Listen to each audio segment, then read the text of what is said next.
쿠!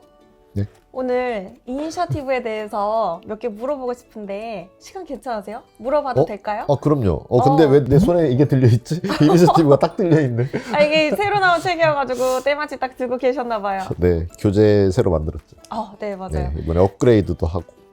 우리가 쿠퍼에서 매달 이니셔티브를 진행하고 있잖아요. 네, 그런데 이니셔티브에 대해서 뭔가 제대로 알아보고 소개하는 시간을 많이 가져보지 못한 것 같아요. 그래서 네. 이번 시간을 통해서 이제 하나하나 같이 알아가보는 시간 같이 좋네요. 가져봐도 괜찮을까요? 이니셔티브. 좋죠. 많이 알아봐야죠. 네. 훌륭합니다. 먼저 이니셔티브라고 하면 빼놓을 수 없는 단어가 퍼실리테이션인 것 같은데요. 퍼실리테이션은 어떤 건가요? 퍼실리테이션은 여러 사람들이 모여서 일할 때 만만치 않잖아요. 서로 생각이 다르니까. 그럼에도 불구하고 그 일을 쉽게 해주는 거? 그러면은 그 쉽게 해주는 역할을 하는 퍼실리테이터 사람은 어떤 역할을 하는지 궁금해요. 질문하고 잘 듣고 그다음에 잘 기록하고. 근데 이제 태도가 되게 중요한데 중립자로서. 네. 그래서 참여한 사람들이 여러 가지 의견을 내는데 그 의견들이 잘 제한받지 않고 편하게 내게 중립을 지키면 편하게 낼 수 있게 되거든요. 그리고 참여자들이 잘 결론에 도달하도록 기법도 쓰고 도구도 쓰고. 근데 가장 중요한 건 질문, 듣고, 기록하고. 이게 가장 핵심이라고 질문 듣고 기록하고. 그러면 이 퍼실리테이션에 대해서 처음 해보려고 하는 사람은 되게 막막함이 많을 것 같아요. 그러면 이 처음을 잘 시작하기 위해서는 좀 어떤 것들을 해보면 좋을까요? 마음가짐이 되게 중요한데요. 참여한 사람들에게 답이 있다. 스스로 해결해낼 수 있다. 라고 믿지 않으면 내가 자꾸 개입하게 돼요. 내가 자꾸 알려주게 되고 내 답을 막 설득시키려고 하고 그게 이제 문제를 일으키게 되는데 처음 시작할 때 마음가짐, 여기 참여한 사람들이 스스로 답을 낼 수 있을 거다라고 잘 이렇게 확고하게 믿는 거, 그게 굉장히 중요한 출발이죠. 그러면 그 믿음 하나만으로 퍼실리테이션을 잘 할 수 있는 건가요? 뭔가 꼭 필수적으로 들어야 되는 교육이 있을까요? 교육을 바로 물어보시네. 이거 들으면 좋죠. 네, 이니셔티브가 이제 그런 마음가짐도 이제 의심이 가잖아요. 그런 마음을 먹으라고 해도 내가 여러 가지 경험상 참여한 사람들이 그렇게 똑똑하지 않더라. 뭐 그런 이제 의심도 있고 하니까 그런 걸 이제 깊이 생각해 보는 시간이 필요하고요. 어쨌든 개입을 해야 되는데 질문을 하든 기다리든 이게 마음대로 잘 되지 않거든요. 그래서 이제 교육에 오셔서 그런 것들을 실습해보고 그래서 스킬을 좀 체험하고 경험을 해보고 그런 게 필요하고 그 다음에 그걸 할 때 이렇게 안 될 때 전문가가 이렇게 보면 왜 안 되는지를 알잖아요. 그런 것들을 이제 얘기해주고 그런 게 이제 스킬업이고 그 다음에 이제 우리가 동그란 원을 그리려면 콤파스를 쓰면 금방 잘 그릴 수 있잖아요. 맨손으로 그리는 것보다. 그래서 회의할 때도 여러 가지 다양한 도구가 있거든요. 우리가 흔히 알고 있는 뭐 브레인스토밍이나 이런 것처럼. 그래서 근데 그게 굉장히 다양한 수백 개의 도구가 있어요. 그 중에 주어진 시간에 연습해 볼 만한 도구들을 또 연습해보고. 이니셔티브 하면 떠오르는 수식어가 두 가지가 있는데요. 세계 최초, 국내 유일이라는 수식어가 있습니다. 아하. 네. 쿠. 그렇죠. 어떻게 이런 수식어가 우리 이니셔티브랑 딱 연결이 될까요? 여기 이렇게 써 있잖아요. 그죠? 네, 그게 네. 뭐예요? 국제 IAF Endorsed Training Program. 네, 이렇게 쓸 수 있도록 승인을 받았죠. 국제 퍼실리테이터 협회가 있는데요. 저희 교육 프로그램이 퍼실리테이션을 잘 이렇게 교육할 만한 프로그램인지를 저희가 신청을 해서 최초로 인증을 받았어요. 또 한국 퍼실리테이터 협회에서도 인증을 받았고. 그래서 저희가 국내에서 개발을 해서 이렇게 국제 인증도 받고 국내 인증도 받은 유일한 프로그램입니다. 유일한 프로그램. 국내에서도 인정받았고 글로벌적으로도 이제 네. 충분히 굉장히 네. 좋은 과정이다라는 네. 인정을 받은 프로그램이라고 하니까 그렇습니다. 제가 또 2번 수료한 사람으로서 되게 뿌듯한 것 같아요. 두 번째 들었을 때도 처음이랑 비슷하게 되게 새로운 면이 되게 많더라고요. 그래서 그렇죠. 쿠한테 네. 놀림을 많이 받았던 기억이 나요. 네. 한 가지 제 잘못은 한 번 들었으면 다 기억나게 해줘야 되는데 그건 이제 제가 잘 못한 거고요. 그래도 기억할 건 기억해야지. 그건 이제 스텔라. 그렇죠. 네. 둘 다 잘못이 있는 것으로. 네. 한 번 듣는 것도 의미가 있지만 뭔가 이제 이니셔티브 과정을 듣고 나서 경험을 충분히 쌓고 나중에 한 번 더 듣고 싶은 마음이 있어서 딱 듣는다면은 뭔가 내 내공이 더 탄탄해지는 그런 기분을 느끼실 수 있을 것 같아요. 3번 들은 사람도 있어요. 진짜요? 네, 되게 새롭다는 말씀을 하세요. 그 이유는 처음 들을 때 자기가 가지고 있었던 관심, 자기가 가지고 있는 관심에 대한 대답을 듣잖아요. 그쵸. 그걸 이제 알고 가서 이제 시도를 해보면 그 다음 레벨에서 보이는 것들이 또 궁금해지는 것들 있잖아요. 네. 그게 이제 두 번째. 또 가서 이제 업그레이드가 돼서 또 이제 프랙티스를 하다가 또 생겨난 의문. 그것이 또 세 번째 들을 때 풀리게 되면서 그건 이제 처음 들을 때는 아예 퀘스천조차 하지 않았던 그런 것들이 3차 교육에서는 또 생기게 되나 봐요. 아무래도 아는 만큼 보인다 이런 말이 있듯이 이제 경험을 쌓으면 쌓을수록 그동안 알지 못했던 보이지 않았던 것들이 보이면서 내가 여기에 대해서 조금 더 잘 알아봐야 되겠다는 지식을 막 쌓고 싶은 그런 그렇죠. 마음이 또 하나 생기는 것 같아요. 그러면 이 이니셔티브 과정을 잘 듣고 이제 경청하는 태도 그리고 이제 질문 잘 하고 기록을 잘 하는 것 이것만 하면은 진짜 퍼실리테이터다라고 할 수 있을까요? 혹시 어떤 자격증 같은 것도 있을까요?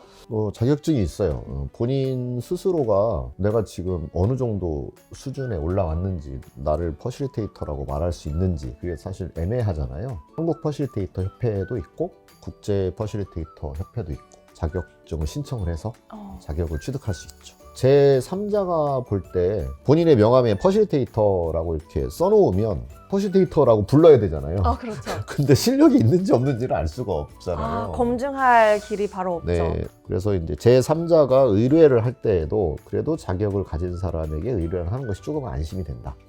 네, 그런 점에서 이제 자격제도가 있죠. 아무래도 인증받은 교육 프로그램을 이수를 하고 그리고 이제 몇 차례 퍼실리테이터로서의 이제 경험을 쌓고 나서 그걸 기반으로 면접도 보고 그리고 현장에서 CPF 자격을 딸 때는 면접 말고 또 다른 것도 해야 된다 그러더라고요. 실습도 해야 돼요. 그러니까 처음에 이제 이런 인증 제도를 만들 때 제가 가장 고심했던 부분이 뭐냐면 정말로 제 3자가 인정할 만큼의 실력을 갖추었느냐. 처음에 근데 너무 높은 수준을 목표로 삼으면 자격을 취득하는 사람이 거의 없게 될 거고 또 너무 낮게 하면 이게 무슨 자격이냐 뭐 일반인과 다를 바가 없지 않느냐 뭐 이런 문제가 생기잖아요. 수준을 맞추어가는 것에 굉장히 고심을 했었고요. 지금 그래도 많이 사람들이 신청을 하고 또 그 취득을 하려는 의지가 있는 걸 보면 적정한 선에서 잘 맞춰진 것 같다. 네, 그렇게 생각을 합니다. 그래서 심사위원들이 가장 고민해서 보는 거는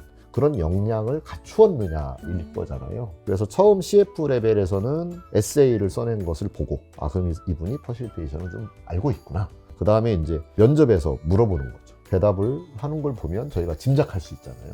그걸 통해서 자격을 주거든요. 근데 CPF는 이제 프로페셔널 퍼실리테이터이기 때문에 좀 더 높은 수준이 이제 요구되니까 하는 걸 직접 봅니다. 네, 시뮬레이션 하죠. 현장에서 직접 네, 시뮬레이션까지 네. 해야 되는 건가요? 또 진짜 중립을 지키는지, 질문을 제대로 하는지, 뭔가 공정하게 그 테이블을 운영하는지 그런 등등을 심사위원들이 참여해서 보죠. 관찰도 하고 실제 참여자로 들어가기도 하고. 네. 실제 참여자로 들어간 사람이 일부러 까다롭게 이렇게 연기를 하기도 해요. 테러리스트라고 부르기도 하는데 퍼실리테이터가 그 되게 까다로운 상황을 또 어떻게 처리하는지, 다루어내는지 그런 것도 보고 심사를 하게 됩니다. 그렇군요. 그러면 이 이니셔티브를 들으면 이것만큼은 진짜 좋아질 겁니다 라고 하는 것이 있을까요?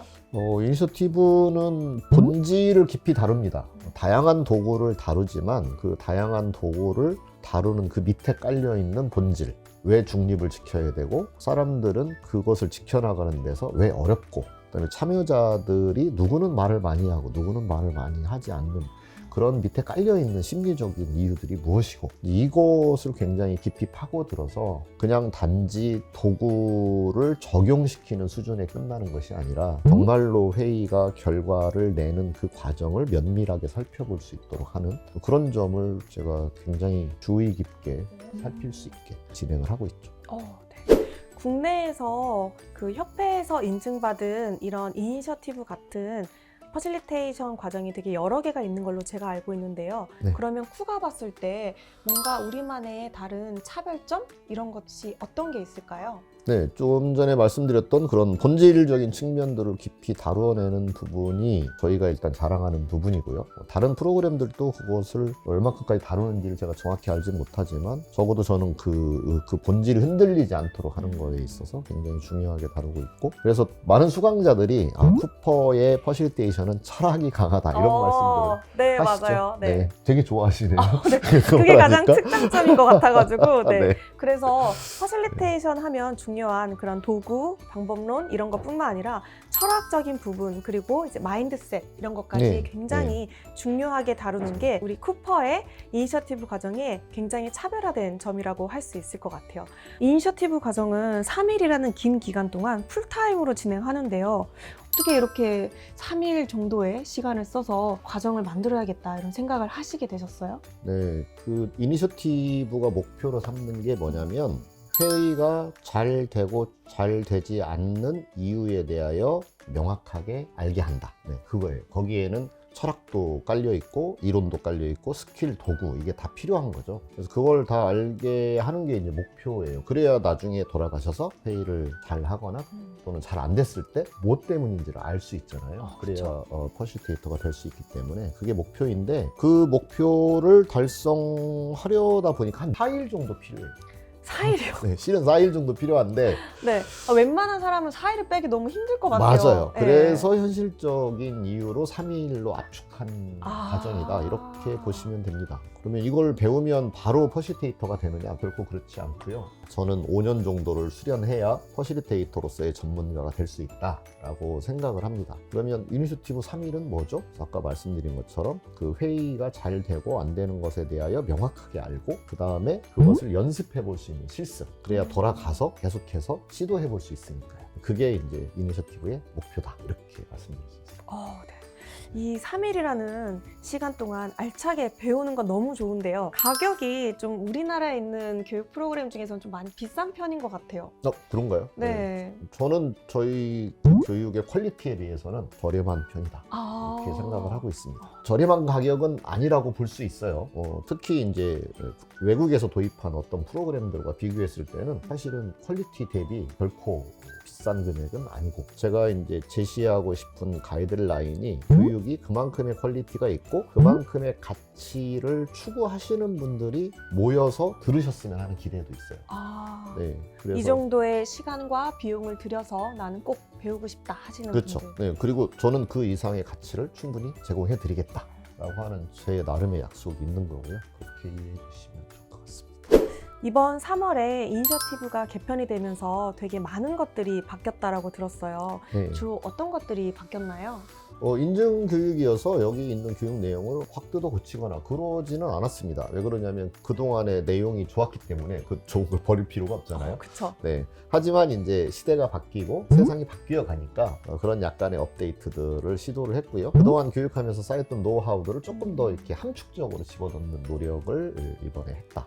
교재와 내용으로서는 그렇고요. 그 다음에 돌아가서 제가 이제 고민 중에 하나가 뭐냐면 이 퍼실리테이션 초보자들은 너무 많아졌다. 이제 굉장히 많아졌는데 전문가로 이렇게 올라서는 사람들은 턱없이 적은 편이다. 그렇죠. 네, 이게 지금 그런데 많은 조직에서 퍼실리테이터를 요구하고 있는데, 그래서 좀 더 전문가들이 많아졌으면 좋겠다라는 생각이 들어서 전문가로 발전하는 데 좀 더 도움이 될 수 있는. 그리고 퍼실리테이터가 어떤 역할을 하는 사람인지, 퍼실리테이션이 무엇인지 내용을 아는 것만큼 굉장히 중요한 게 퍼실리테이터의 역량에 대해서 잘 이해를 하는 거잖아요. 네. 그래서 역량에 대한 그런 소개도 곁들여 드리고요. 네, 홈페이지에 보면은 자세한 내용이 담겨 있고요. 홈페이지에서 한번 내용을 살펴보시고 잘 활용하시면 좋을 것 같습니다.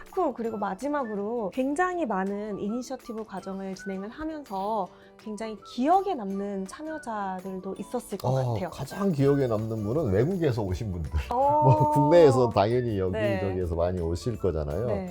그리고 정말 직업군이 다양한데 가장 기억에 남는 건 두바이에서 목사님께서 그 신도들이 경비를 대주시면서 교육을 받으러 왔다. 그러니까 다른 일이 있어서 왔다가 이 교육을 잠시 듣고 가신 게 아니라 정말 이 교육을 들으러 왔다가 그 다음에 바로 아랍으로 돌아가신 그런 케이스가 있었어요. 너무 고맙기도 하고 네. 되게 책임감이 많이 느껴지는 그런 그렇죠. 시간이었고요. 그다음에 미국에 계신 한 한국인 교수셨는데 방학 동안에 한국에 들리게 됐는데 네. 이걸 꼭 듣고 싶어서 저희가 교육을 하는 그 기간 안에 맞추어서 한국에 와서 듣고 가게 되었다. 이런 말을 들었을 때 감사하고 저라면 되게 자부심이 많이 느껴질 것 같고 또 그만큼 책임감도 맞아요. 많이 느껴질 것 같아요. 네. 헛걸음이 아니도록 제가 네. 열심히 가르쳐 드려야 되니까 그런 게 가장 기억이 납니다. 네, 맞습니다.